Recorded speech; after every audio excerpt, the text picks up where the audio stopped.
Welcome to the Fed to Fed podcast, where we dive into the dynamic world of government technology. In this podcast series, we'll be joined by current and former federal leaders and industry trailblazers who are at the forefront of innovation. Here, we speak openly and honestly about the challenges and opportunities facing the federal government and the Department of Defense and its partners in the modern age, driving innovation and the incredible capabilities of technology along the way. Whether you're a federal leader, a tech industry professional, or simply fascinated by IT modernization, just like us, this podcast is for you. And we're so happy to have you tuning in. Today, we welcome Kevin Randall, Chief Operating Officer at Resolution Think, to provide his perspective on SEWP VI and IHT 2.0 and how companies should position themselves to win a seat on these two contracting vehicles. Kevin, thanks so much for joining us. Let's go ahead and get started. Congratulations on all your incredible wins. Tell us a little bit more about the work that you've been doing and the things that you're driving on behalf of Resolution Think. Thank you so much, Susan. It's a pleasure to be here and share some of these things. And thank you for the congratulations.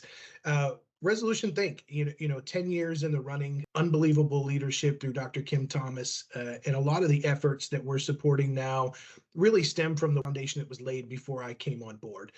I think one of the big things for us in success is really stemming from understanding and utilizing where we are versus where we want to be. I think a lot of organizations tend to become so narrowly focused that they overlook growth opportunities, and kudos to the team and kudos to our joint venture partner through Quarterline PSI for helping us on our way and on our growth path that we're on right now. That's fantastic. And Kevin, it has been a very fast and furious run that you've had over the last 90 days, 120 days. Tell us a little bit more about that, and then we'll jump into some of these questions. Thank you again, Susan. It's really been exciting. Coming on board, there were a lot of things that were already in motion and in play from the joint venture perspective. And Resolution Think having a foundation in their own work streams. We've had a modification to one of our major programs on the Army H2F program that's coming. So that'll put us in a position for the next 3 years to support the clinical support across the Army. Wins at the Army Reserve credentialing. That was huge for us. That allows us to continue on with work that was built foundationally by the PSI team when they support the National Guard for the same work. We're also looking at multiple other awards that are coming that are just pending some protests to wind down. But the last 120 days have been a mix of excitement and burying ourselves in things that we need to improve on. I think process is definitely one of them. Two, structuring our infrastructure the right way. I think as we look at how we transition onto some of these programs, we're finding gaps. There's obviously communication is key across the board with the JV, but internally we know that, as we continue to grow and will continue to grow for the next several years, we need to make sure us as an organization are ready to do so. That's awesome, Kevin. So, Kevin, I see you as an expert in the space. You really understand the mission and opportunities that will be coming out very soon. And I really would love to get your perspective from a BD perspective on how companies should position themselves for a couple of opportunities. And let's go ahead and cherry pick the two hottest ones. The two hottest ones are SEWP VI and IHT 2.0. Tell me more about those two opportunities and why those two opportunities are so important for people to have on their radar screen. Two fantastic opportunities, and I think both with huge astronomical ceiling levels. We'll start with SEWP. SEWP, I had experienced some of the SEWP world previous lifetime at 3Wire / Vet Advisor, where I spent a short period of time in my career, but also Worldwide Technology. And I will tell you that the things I learned about SEWP are things that hopefully, and I stress the word hopefully, organizations that are looking to get on board with SEWP VI, specifically around services, understand the true dynamics of what SEWP is all about. I think SEWP is perceived as the next big dollar avenue. And there's a lot of work that will need to be done. Granted, the bidding process may not be the hard part, but the being successful part is where folks really need to probably spend some time in planning. Knowing that SEWP is predominantly a product vehicle up until, the adding of the services line, I think those relationships with those OEM companies, the distribution organizations, the likes of, the worldwides and things like that, are going to be critical for folks to succeed in the service path. And I'm not sure that a lot of organizations are taking the time to take a look at that. I think that's a great point. And you have to give credit to the leadership over at SEWP for really pushing the envelope over the years and understanding the importance of including services as part of the overall picture as they move into this next iteration of SEWP. So, in addition to SEWP 6, we also have IHT 2.0. The RFI was released recently. Tell us a little bit more about that and how companies should position themselves to either partner or to go after the opportunity. I think, great that we're coupling these because there's a lot of similarities. Again, IHT, huge ceiling opportunity, great view of potential revenue. SEWP on one side, and we'll go back and forth here. SEWP on one side, known for having issued task orders to all but I believe one prime contract holder. That's amazing, and again, kudos to the folks at SEWP to understand distribution of the capabilities and understanding they put primes in a position for a reason. I think IHT is the same thing. IHT has a very large capability range, and the way they structured this IDIQ is going to allow companies to position based on their core capabilities. But where I think success is going to come from this is the structure of their teams. And I've seen a lot of outreach from different organizations looking to build a very large dynamic team. And I think while a large team is a very smart approach, you have to be very wise as to which task orders you use and how you position your partners. That may sound very, very odd, coming from a prime, but because of the wide range of capability areas, a lot of firms may look past that task order or this task order because that doesn't lie within our core. But I think if they truly understand their partner capabilities, if they capitalize on what they individually bring to that team, it will create a dynamic where most of the primes should be able to compete on quite a few of the task orders. That's hope, and again, in positioning for it, structuring to make sure you, at a minimum, have a company that has a core capability that falls within the, I believe, 57, 58 different functional capability areas, because you'll find task orders that may combine some of those. You'll find task orders that are standalone. And while you may not be a training and education company, which, by the way, Resolution Think is, if everybody wants to reach out, it's definitely an opportunity to leverage your partners. It really is in this case. That's excellent. Great perspective from both of those. So tell me a little bit more about positioning yourself as a small business, large business, prime versus sub, those kinds of things. Yeah, and this is the juggle. A lot of smalls out there, ourselves included, we're not an SDVOSB, so we know the VA community is going to heavily rely on that community. It's one of those things where, as a small, the way you market yourself is going to be critical. If you come in and you try and carve out 7 pieces when you truly only know you can strongly support 2, you're doing yourself and your potential prime a disservice.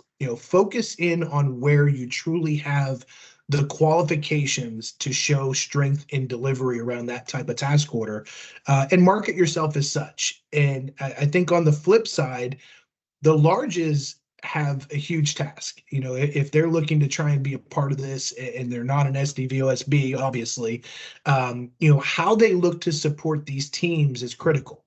A lot of the functions that they're looking for on IHT specifically are requiring reach back, are requiring access to high-level consultative capabilities that are only available through large healthcare providers. And very few small businesses have that type of relationship. So I think when the larges look to apply themselves into some of these teams, they need to know what pieces of IHT make sense for them to advocate for themselves as well. And Kevin, I would think over the last couple of years, I've seen the energy around both SEWP VI and IHT 2.0 in terms of the community aligning themselves with different partners, forming their teams, right, on both sides of the house. What do you recommend for people that are late? They're kind of they're uh, trying to catch up.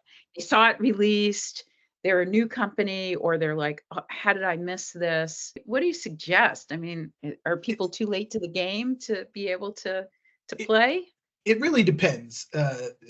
Great perception as well. A lot of folks saw this come out that may not have been really trying to invest themselves early on. Let's be honest, late is never good in the world of government contracting, unless you decided to stay under the radar and not let folks know that you were doing the work. But late is bad.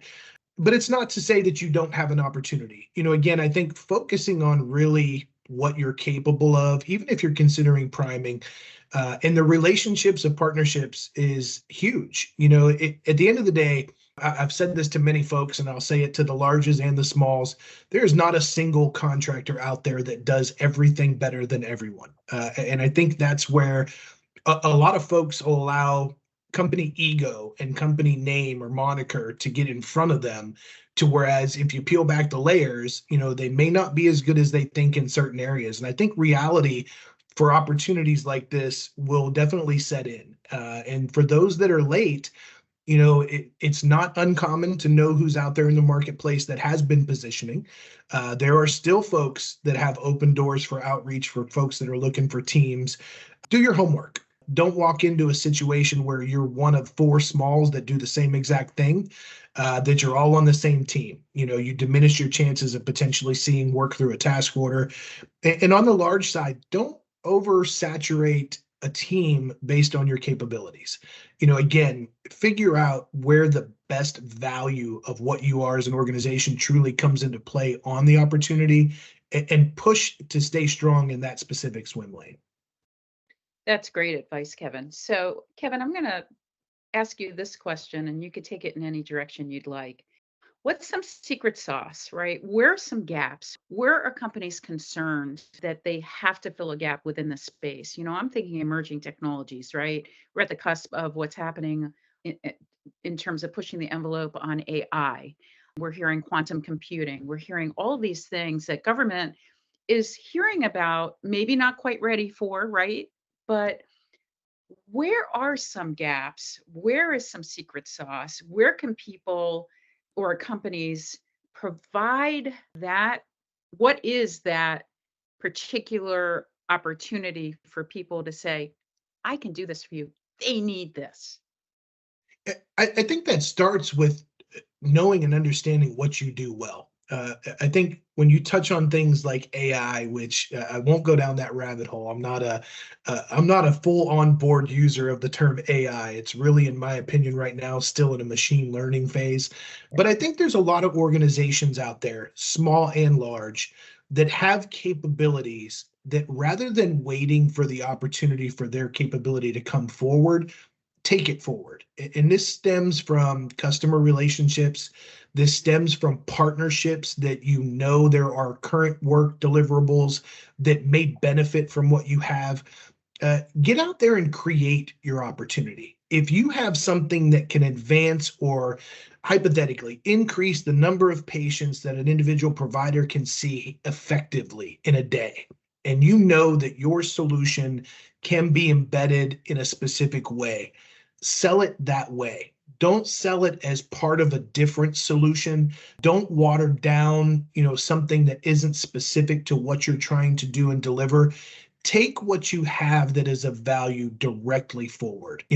I've not met a customer that has ever said to me, that's great, I don't ever want to do it. I've always heard, that's great, how do I get there? And I think if organizations figure out how they show customers the path forward, and years ago it was always the big thing, show me a technology roadmap, show me how we get to where we want to be future state. That hasn't gone away, but I think it's lost a little bit of potency because so many companies have decided, well, we'll get on this IDIQ and wait for our task order. Take those capabilities forward, push it through the door of the customer, help the customers understand. Mind you, there are brilliant government customers everywhere, but at the same time, they are not investing in R&D. They don't have think tanks around them that are supporting the development of AI. They don't have companies at their disposal that are trying to push smaller pieces of technology through them. They're trying to do it on the commercial side.